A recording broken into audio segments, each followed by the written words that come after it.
these are just pour welds. There's damage here and here. There's a spot up here at the top of this post where you can see the paint's started to run. They took a hook, put it in this access hole, and just pulled until the panel ripped. Problems uncovered after $11,000 worth of repairs. It was frustrating, it was upsetting. What you see on the surface is often not what's really going on. Eyewitness News went undercover To see it face to face is very real.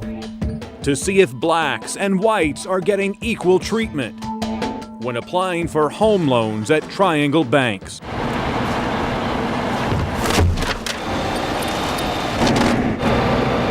Years of personal information gone within seconds. Grande latte, skim milk, unsweetened though, is that it? All righty. They had to call the exterminator.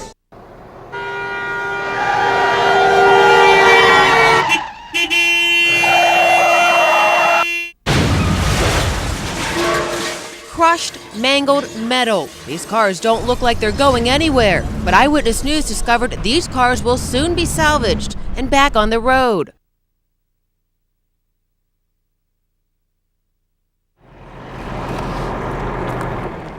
To test the emergency hammer, we enlisted the help of the Bethesda Volunteer Fire Department and headed out to Wagner's Auto Salvage. Firefighter Neil Cagle got dressed in his gear and climbed into a wrecked car. Our first test cutting through the seatbelt. No, it's not working. He tries the lap belt, the shoulder belt, and different angles, but no luck. The blade has completely disappeared. Yes, after a couple of tries, the blade's pushed inside the handle, making this part of the emergency hammer totally useless. So we moved onto the window. Will the emergency hammer break the glass? After more than 2.5 minutes and more than 70 hits. Yes, 70 hits. The window finally breaks. I wouldn't recommend it. Not ideal in a life and death situation. I don't think you could get out with it. It's a false sense of security. What the firefighters do recommend is a device like this. This is actually spring loaded. You hold it to the corner of the window and you push down and it just shatters the window and you don't have to use as much force. The knife also quickly slices through a seatbelt and it's smaller than the emergency hammer.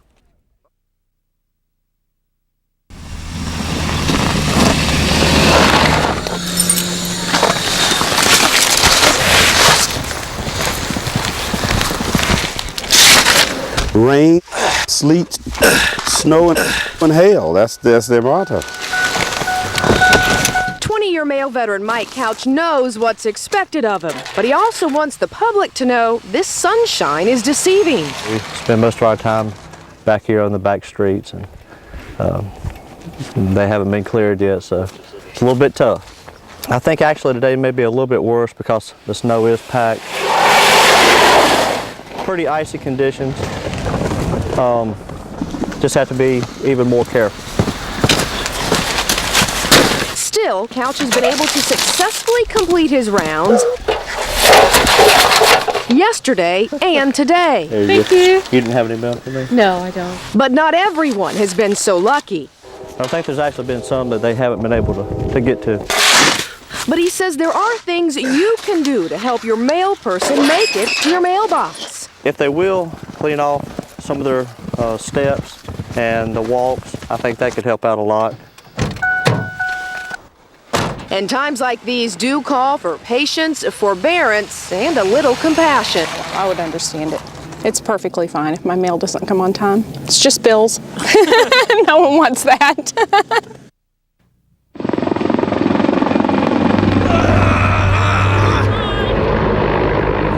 3, move the 5 ton to the bottom. This U.S. Marine chopper arriving is a sign of safety in the role-playing exercises today at New River Marine Air Station. But there's a lot more to a rescue than choppers rushing in.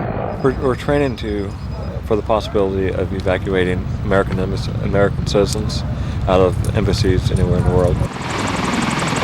Today's role-playing scenario, this building is an embassy where Americans and foreign nationals have come for refuge in impending evacuation from a country where tensions have flared. Then they're brought to an evacuation field for chopper pickup.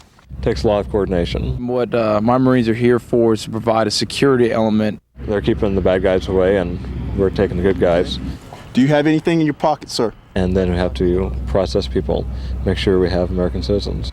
Then they wait for the chopper. The CH-53 lands but stays ready to go, turning and burning, while the evacuees strap on safety gear and prepare to board the chopper.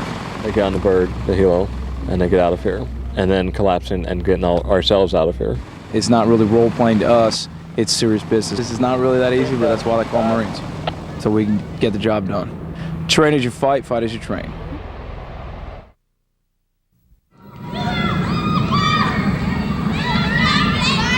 Anyone who thinks baseball is an So you have nothing to say that you continue to do work and you're not licensed. This contractor wasn't talking at our decoy house. Can we talk to you about how can you operate without being a licensed contractor? You keep on saying you're licensed. And this one wasn't talking at the courthouse.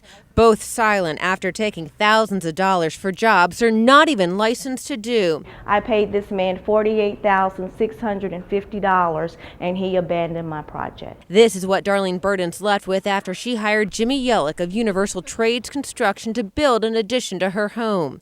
Everything he did, other than the wall in the bathroom, has to be redone all over again. This is a contract she says she signed with Yellick for $65,000. But this is a contract she says she found in the permit box outside her home for just $29,500. Why the difference? Darlene thinks she knows because Yellick's not a licensed contractor.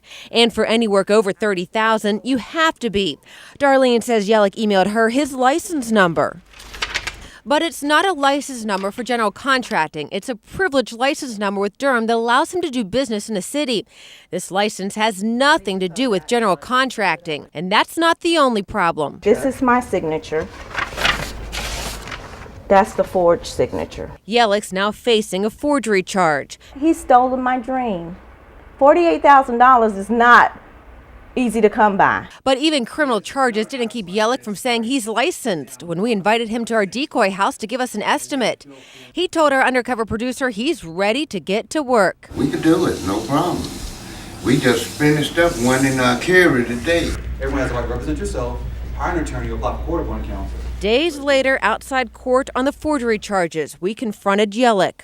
Mr. Yellick, I'm Diane Wilson with ABC 11. Can we talk to you about how can you operate without being a licensed contractor? You keep on saying you're licensed. Excuse me, I'm the attorney. I said no thank you. Well, can you tell us how he's operating as a licensed contractor? Can you tell me why don't y'all follow a real story? There's other This things is a going real on story. here. He has $48,000 of someone's money. $48,000. He's breaking the law. He's operating as a licensed contractor, and he's not a licensed contractor. Again, no answers, just creative use of an umbrella. 2 weeks after he came to our decoy house, Yellick emailed our undercover producer and said for the first time, he's not licensed to do any work over $30,000. Nice to meet you. And Yellick's not the only unlicensed contractor accused of illegally doing work. The thickness in this panel is 046. Meet Michael Luchansky of Triangle Remodeling. Carrie Lee met him when he called his company Apex Construction. I asked him, I said, how long will a job like this take? He said approximately with the weather and everything, give or take 90 days. No more than 90 days. We should be able to have everything done. But a year later, Carrie's addition's not finished, even though she says she paid Luchansky more than $30,000 on contracts that total $38,500. Contracts Luchansky's not licensed to make, but Carrie says he can make excuses. He's a con artist, really, because he talk a very good game. We decided to see his game. You know, I'm a family man. I got kids, and, you know, I take this very seriously. Back to our decoy house with our undercover producer. I don't cut any corners on anything, and it makes for a really nice looking job. He assured us he was licensed. I'm licensed, and I take care of all the permitting. I do all the drawings for you, have all the inspections made at the required times. On his first visit, he couldn't give us an estimate, but a week later, he was armed with references, samples, and pictures of past work. This is the porch ceiling I was telling you about. And an estimate? So tell her about 35 then for 30 inside and outside. Yeah, 35 is a good. That's $35,000 worth of work, and he's not licensed to do anything over $30,000. Did I get you? I got your references. Did you get your license number and stuff? Well, what I do on the proposal part of it, it's a packet. Okay. Just nice and neat like this. Mhm. It has everything all in it at one time. Caught on tape, apparently offering to break the law, it's time to confront Luchansky. Can we talk to you about your business? Pardon me? Can we talk to you about your business? In reference to what? Well, you're acting as a licensed contractor and you're not licensed. I'm not acting as a licensed contractor. That's not what he told our undercover producer earlier. I'm licensed and I take care of all the permitting. Now, it's a different story. You've told us, you told Mark. No, I'm not. Yes. You want us to show you where you said you're licensed? We have it on your words, if you can see. I'm licensed up to $30,000, man. There That's is that what we I'm checked licensed. with the Contractors Board. Okay, There is no license. $30,000 and under is what I'm licensed. Okay, well to. look here. You've Okay? done some work for Carrie Lee. You signed a contract you, with her. $38,500. $38,500 is more than $30,000, and you're not licensed to do that kind of work. You just said you're only licensed to do up to $30,000. Here's a contract for $38,000. Okay. So you have nothing to say how you're ripping people off? I'm You not have more than ripping anybody off. you have more than $30,000 I'm of not Carrie Lee's ripping money. anybody Signed off. this contract in May of 2006. Have you finished it? She's gotten well more than the amount of money. Have that you she finished paid the me. job? It's in process right now.